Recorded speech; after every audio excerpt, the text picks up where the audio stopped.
Hello guys, இப்போ நாங்கள் என்ன பண்ணுறோம் தெரியுதா? எஸ், பிரியாணி தாங்க செய்கிறோம். ஸோ சுமார் 12 கிலோ செய்கிறோம். ஸோ நாங்கள் வந்து கிறிஸ்மஸ்க்காக செஞ்சிட்ருந்தோம். ஸோ அப்பா வந்து எப்போவுமே வந்து சொல்லுவாங்க, வெளியில் கடையில் வாங்கி கொடுக்குறதெல்லாம் வந்து வேலைக்காகாது, எப்போவுமே நாங்களே செஞ்சு நாங்களே பார்சல் பண்ணி நாங்களே கொடுத்தா தான் அது வந்து நிறைவாக இருக்கும்னு சொல்லுவாங்க. ஸோ அதனால நாங்கள் எப்போவுமே வந்து கிறிஸ்மஸ்க்கு நாங்களே தான் வந்து செய்வோம். ஸோ அப்பா இன்ஸ்ட்ரக்ஷன் படி அவருக்கு சூத்திரத்தை சொல்ல எங்கள் வீட்டுக்கார இடிக்க நான் வந்து கிண்ட இப்படி தாங்க போயிட்டுருக்கோம் எப்போவுமே கிறிஸ்மஸ். உங்களுக்கு நீங்கள் எப்படி பண்ணுவீங்க? ஆர்டர் கொடுத்துருவீங்களா அப்படின்னு நீங்கள் சொல்லுங்கள்.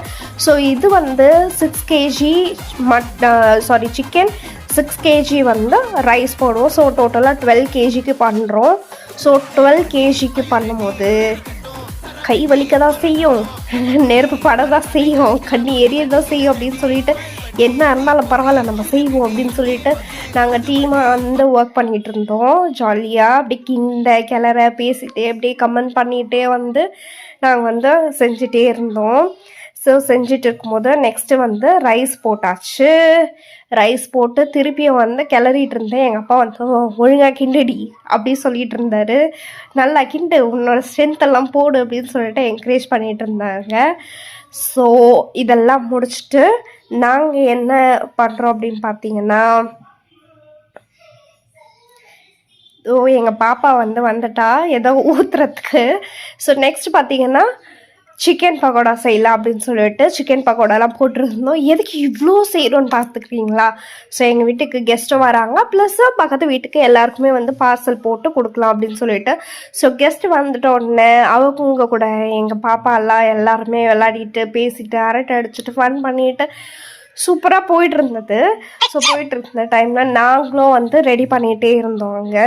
ஸோ ரெடி பண்ணி முடிச்சிட்ட உடனே ஃபைனலாக மேக் ஓவர் கொடுத்து அப்பாவும் எங்கள் வீட்டுக்காரும் வந்து கிடக்குறாரு எல்லாத்தையும் பார்சல் பண்ணிகிட்டு இருந்தாங்க. ஸோ அப்படி பார்சல் பண்ணிவிட்டு அவங்களாம் சாப்பிட்டு முடிச்சுட்டு அவங்க கிளம்பிட்டாங்க.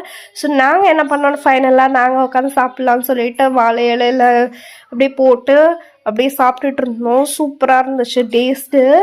நிஜமாக சொல்லிருந்தாங்க சூப்பராக இருந்துச்சு. ஏன்னா மற்றவங்களுக்கும் கொடுக்கன்றதுனால சூப்பராக லிமிட்டாக எவ்வளோ அளவாக போட்டிருந்தோம். காரம் கீரம் எல்லாமே வந்து சூப்பராக இருந்துச்சு. ஸோ எல்லாருமே சாப்பிட்டு முடிச்சுட்டு எல்லாரோட ரியாக்ஷனும் சூப்பராக இருந்தது, நல்லா இருந்தது, சூப்பராக செஞ்சேன் அப்படி சொல்லிட்டு இருந்தாங்க. ஸோ அதுவே ஒரு என்ஜாய்மெண்ட். நெக்ஸ்ட் வந்து அந்த கிஃப்ட் வந்து கொடுத்துட்டு போயிருந்தாங்க. ஸோ அஸ்வின் ஸ்வீட்ஸ்லேருந்து தான் வந்து கொடுத்துருந்தாங்க. ஸோ என்ன தான் ஓப்பன் பண்ணி பார்க்கலன்னு சாப்பிட்டு முடிச்சுட்டு ஓப்பன் பண்ணி பக்லாகா ஸ்வீட்ஸ் தான் வந்து கொடுத்துட்டு இருந்தாங்க.